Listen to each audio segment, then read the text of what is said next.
खुदा यीशु मसीह के अजीम जलाली और बाबरकत नाम में आप सबको सलाम। मेरे साथ किताब मुक़द्दस में से निकालिएगा अहद जदीद में से फिलेमोन के नाम मुक़द्दस पौलुस रसूल का खत, उसकी 8वीं आयत से 11वीं आयत तक। फिलेमोन के नाम मुक़द्दस पौलुस रसूल का खत, उसकी 8वीं आयत से 11वीं आयत तक। खुदा के जिंदा मौत पर ला तब्दील और लापता कलाम में यूं रकम है, बस अगरचे मुझे मसीह में बड़ी दिलेरी तो है कि तुझे मुनासिब हुक्म दूं, मगर मुझे ये ज़्यादा पसंद है कि मैं बूढ़ा पौलुस बल्कि इस वक्त मसीह यीशु का कैदी भी होकर मोहब्बत की राह से इल्तमास करूं। सो अपने फर्जंद ओनेसिमुस की बाबत जो कैद की हालत में मुझसे पैदा हुआ तुझसे इल्तमास करता हूँ। पहले तो वो कुछ तेरे काम का ना था, मगर अब तेरे और मेरे दोनों के काम का है। कलाम का पढ़ा और सुना जाना हम सब के लिए बरकत का बायस हो, आमीन। मुक़द्दस पौलुस रसूल के खत का आज हम मुताला करेंगे और आज के किताबी बास में हम मसीही मुआफ़ी के ताल्लुक से सीखेंगे।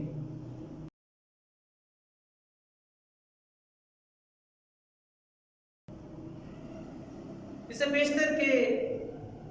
मैं खत के मज़मून की तरफ आपको लेकर चलूं। मैं चाहूंगा कि हम इस खत के बारे में चंद एक बातें जान लें।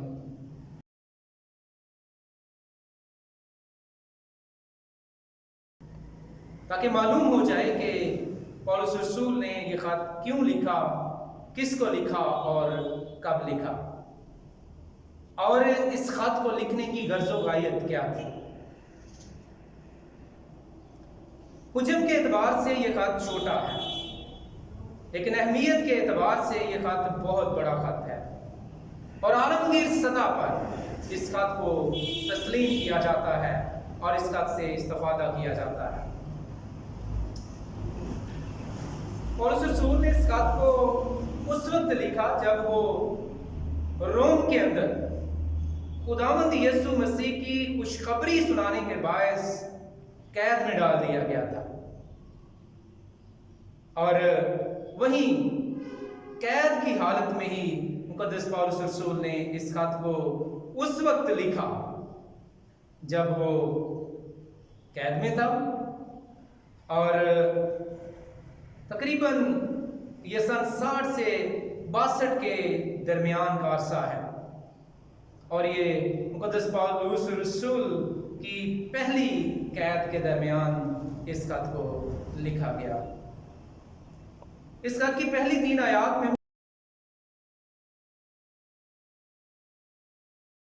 मुक़द्दस पौलुस रसूल उस दौर के दस्तूर के मुताबिक अपनी कैद का सबब बयान करते हुए फिलेमोन और उसके खानदान को फजल और इत्मीनान की दुआ देते हैं। उसके बाद जब 4थी और 7वीं आयत का मुताला करते हैं तो 4थी और 7वीं आयत में मुक़द्दस पौलुस रसूल फिलेमोन के ईमान और मसीह के साथ उसकी मोहब्बत की तारीफ करते हैं।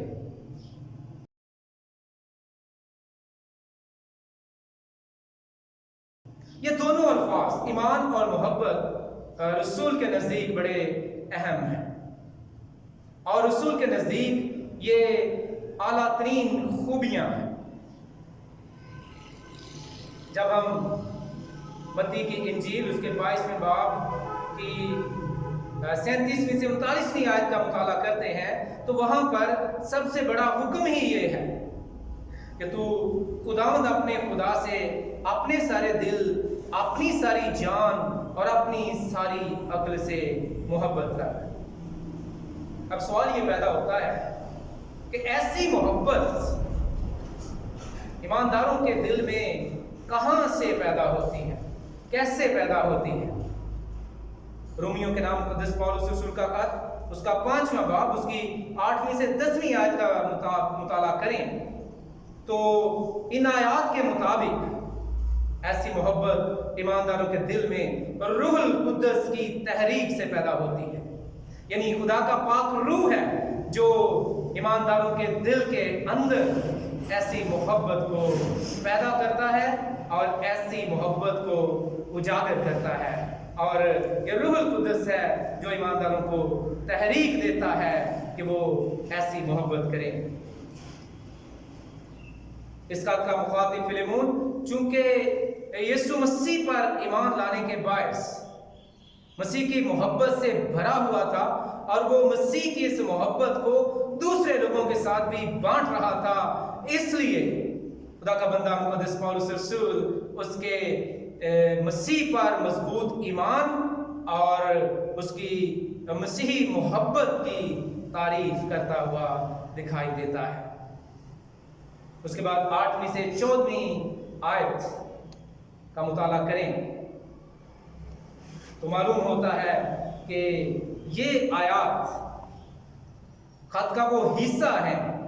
जिनमें मुकद्दस पौलुस रसूल इस खत को लिखने का मकसद बयान करता है।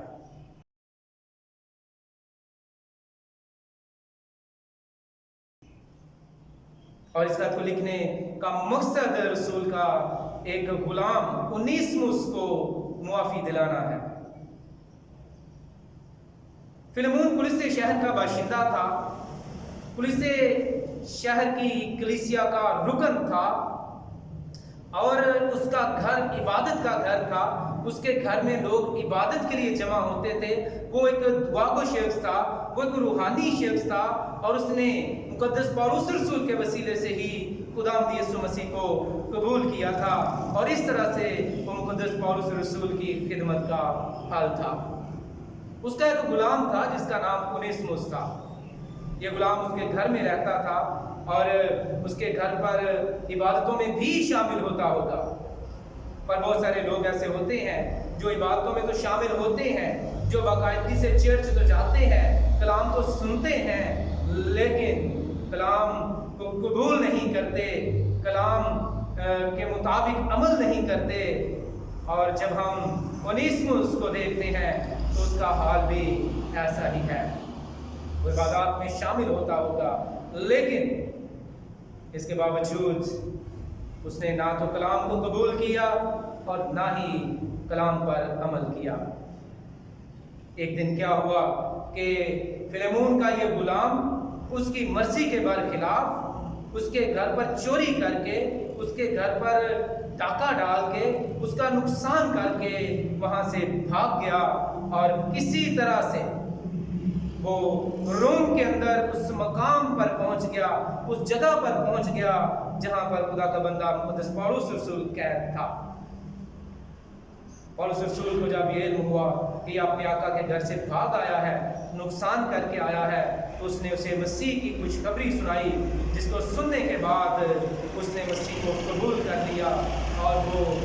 तब्दील हो गया, उसकी ज़िंदगी तब्दील हो गई। अब मुकद्दस पौलुस रसूल ये चाहते हैं कि वो अपने आका के पास वापस जाए,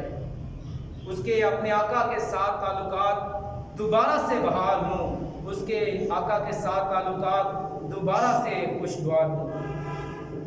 इसलिए मुकद्दस पौलुस रसूल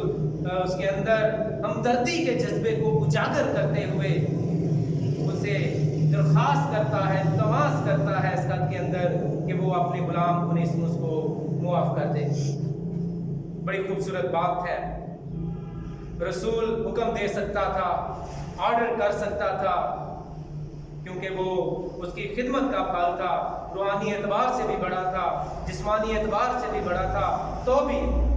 वो हुक्म नहीं देता, बल्कि इल्तमास करता है, दरख्वास्त करता है। और पौलुस रसूल का ये रवैया उसकी आजिज़ी और इनकिसारी को जाहिर करता है। काश आज हमारे रवैये भी मुकद्दस पौलुस रसूल जैसे हो जाएं, हम भी आजिज़ी और इनकिसारी से अपनी ज़िंदगियां गुजारें, हम भी दूसरों को हुक्म देने की बजाय इल्तमास करें, दरख्वास्त करें। पौलुस रसूल उनेसिमुस के लिए मुआफ़ी की दरख्वास्त करता है कि वो अपने गुलाम उनेसिमुस को मुआफ़ कर दे, जो जज्बा कुर्बानी के बगैर मुश्किल ही नहीं बल्कि नामुमकिन भी है। اس کے بعد 15ویں سے 22ویں آیت کا جب ہم مطالعہ کرتے ہیں تو یہ آیات فلیمون اور اونیسموس کے درمیان تعلق کو بیان کرتی ہیں۔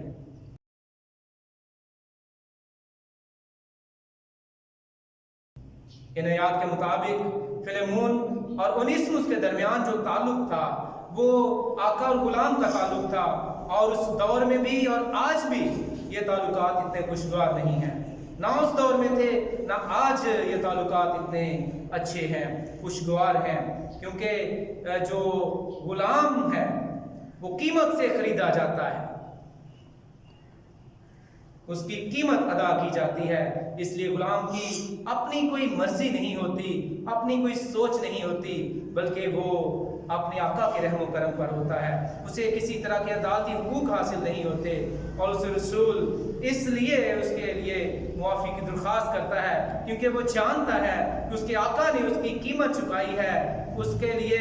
اس نے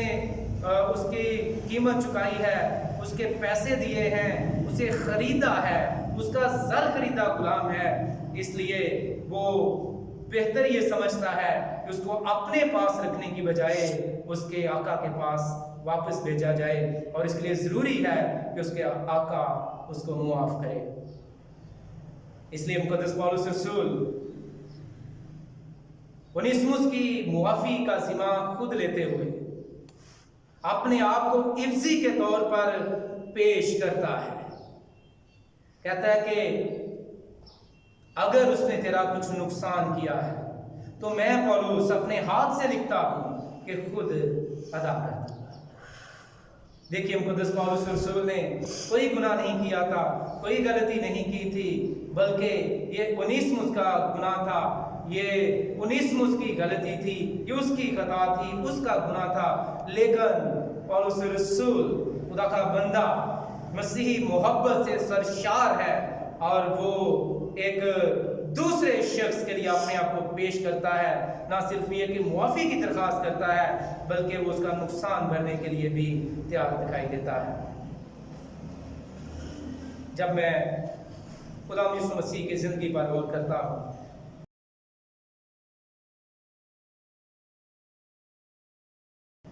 تو میں دیکھتا ہوں کہ خدا یسوع مسیح نے بھی کوئی گناہ نہیں کیا تھا، کوئی غلطی نہیں کی تھی، اس کا کوئی قصور نہیں تھا، وہ بے گناہ تھا، اور اس نے علی اعلان یہ بات کہی تھی کہ تم میں سے کون مجھ پر گناہ ثابت کر سکتا ہے، اور کسی کی جرت نہیں تھی کہ یسوع مسیح پر انگلی اٹھا سکے، بلکہ وہ میرے اور آپ کے گناہوں کو لے کر صلیب پر چڑھ گیا، تاکہ اس کے مار کھائے جانے کے وسیلے سے، تاکہ اس کے دکھ اٹھانے کے وسیلے سے، اس کے مصلوب ہونے کے وسیلے سے میں اور آپ نجات پا جائیں۔ وہ بے گناہ تھا، لیکن بنی نوع انسان کے گناہ کی قیمت اس کو چکانا پڑی۔ بائبل بیان کرتی ہے کہ مسیح نے ہمارے دکھ اٹھائے ہیں۔ پطرس کا پہلا خط 2 باب اس کی 24ویں آیت کا مطالعہ کریں، وہاں پر لکھا ہے، وہ آپ ہمارے گناہوں کا اپنے بدن پر لیے ہوئے چڑھ گیا، تاکہ ہم گناہوں کے اعتبار سے مر کر راست بازی کے اعتبار سے جئیں، اور اسی کے مار کھانے سے ہم نے شفا پائی۔ کاربات کہتا ہے ہمارے گناہ چھوٹے ہوں یا بڑے، ظاہری ہوں یا پوشیدہ، یسوع نے اٹھا لیے ہیں۔ یاد رکھیں جب وہ گناہ اٹھا لیتا ہے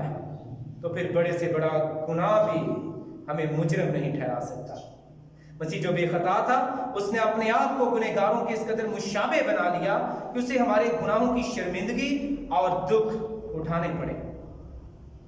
ہمارا خداوند ہمارے گناہوں کا اپنے اوپر لے کر صلیب پر چڑھ گیا، تاکہ اپنی جان قربان کر کے باپ کے ساتھ ہمارے ٹوٹے ہوئے تعلق کو بحال کرے اور ہمیں ہمارے گناہوں سے معافی دلائے۔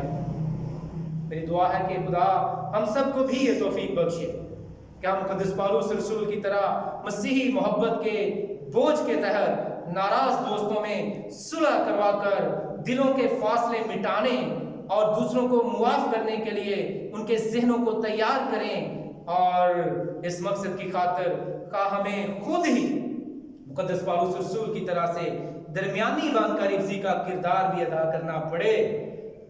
اور ان کے لیے معافی کی التجا و درخواست کرنی پڑے تو ہمیں اس سے باز نہیں آنا چاہیے۔ بس آج کا کلام ہم سب کے لیے خداوند یسوع مسیح کے عوضی کفارے کے وسیلے سے خدا باپ کے ساتھ بحالی اور نجات کا باعث ٹھہرے۔ خدا آپ سب کو برکت دے، آمین۔